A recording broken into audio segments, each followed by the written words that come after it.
Welcome to The Newsworthy. All the day's news in less than 10 minutes. Fast, fair, fun, and on the go. Thank you so much for listening. Today, the tragic shooting at a local newspaper, a new data privacy law, and Amazon's new pharmacy. Plus, say goodbye to Toys R Us and hello to the first ever AI space bot. All that and much more in less than 10 minutes. I'm Erica Mandy. Today is Friday, June 29th. You ready? Let's do this. Today, unfortunately, we start with a shooting, this time at a local newspaper, the Capital Gazette in Annapolis, Maryland. Police say at least 5 people were killed and at least 2 others were hurt. Police reportedly arrived on the scene in just 60 seconds and did help stop the shooting. NBC News reports the suspect is now in police custody. They were searching his home last night. The Baltimore Sun, which owns the Capital Gazette, reports the shooter had a years-long grudge against the paper and even went to court over a story published back in 2011.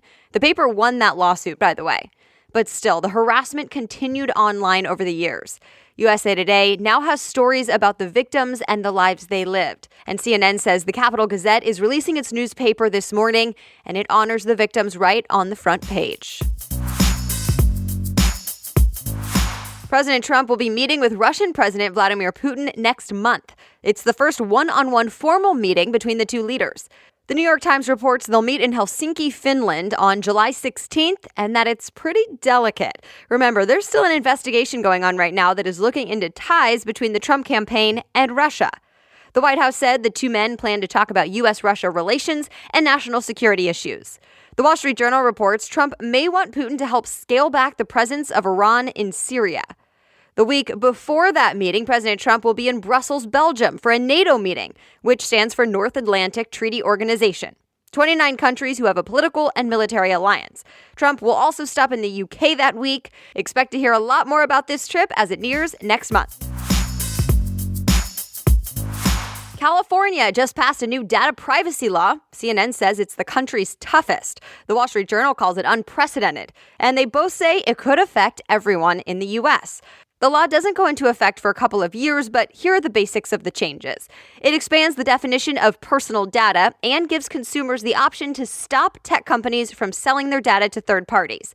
The law will affect all businesses, from the big guys like Facebook to smaller companies that also collect customer data.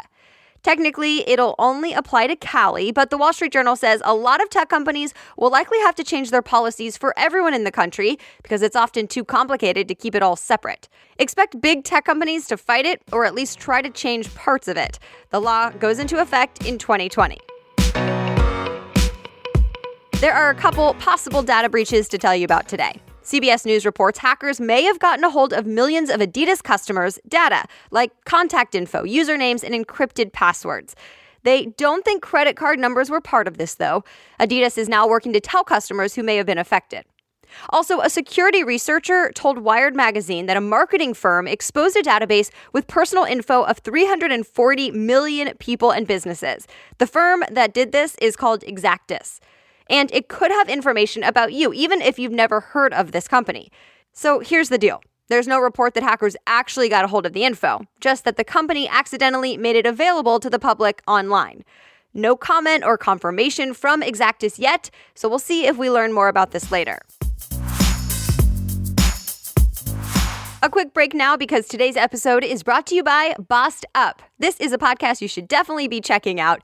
Each week, the nationally recognized host Emily Aries answers your career questions. This is the place to go for career advice, for career support, or if you're thinking of switching careers, or maybe it's time to level up. The most recent episode is about coping with that inner critic. Check this podcast out by going to bossedup.org/podcast or search Bossed Up on your favorite podcast app. All right, back to the news. Amazon just made another move into the healthcare industry. Amazon bought an online pharmacy called PillPack for $1 billion. Business Insider reports stocks of the other guys like Walgreens and CVS went down right away. Remember, earlier this year, Amazon teamed up with JP Morgan and Berkshire Hathaway with plans to create its own healthcare company. And there's even more Amazon news this week. The company is encouraging entrepreneurs to start their own businesses delivering for Amazon. It's a $10,000 investment for up to 40 Amazon delivery vans.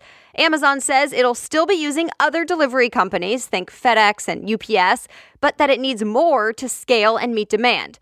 And this new program would mean Amazon has more control over its own shipping costs. CNN says these two announcements this week are likely related because think about it, your meds from the online pharmacy will need to be delivered alongside anything else you buy from Amazon. It's time to say goodbye. Today, the last of the Toys R Us stores in the U.S. will be closing. We've talked about this one before several times. Remember, Toys R Us filed for Chapter 11 bankruptcy last fall. It tried to restructure and make it work for the holidays, and it still didn't work. ABC News reports there will be an auction for the company's name, baby shower registry, and trademarks next month. So we'll see what happens with that. In the meantime, Target and Walmart are apparently already expanding their toy aisles to try and fill the gap. And all the employees, more than 30,000 people, will be looking for other work. A robot named Simon, spelled with a C, is heading to space, and it's all about artificial intelligence. The AP says it's the first ever AI spacebot. It has a large round plastic head and a screen with a face on it. It's heading to the International Space Station early this morning. For now, it's meant to help astronauts with research procedures, and over time, it'll get even smarter and have more of a mood. Simon stands for Crew Interactive Mobile Companion. Well, there's yet another new Instagram feature. Now you can add music right to your Instagram stories, or at least that feature is rolling out. Eventually, you'll have a music option when you post stories, and you can search from what Instagram says will be thousands of songs. TechCrunch reports the artists will be compensated when their songs are used. Instagram and its owner, Facebook, say they have made deals with record labels and independent artists to make this happen. And that's it. You are all caught up. If you got value out of this, please be sure to leave a review on Apple Podcasts or wherever you listen, or let your friends know about the show. You can also call in with comments or news questions at 812-785-NEWS. I may play your message on the air. That's 812-785-NEWS. Thanks so much again for listening. If you want to read more about any of the news stories that caught your attention today, just go to thenewsworthy.com. Click episodes and find today's date. The Newsworthy is ready for you every day, Monday through Friday, by 4 in the morning Eastern Time. So I'll be back with more news on Monday. Have a great weekend.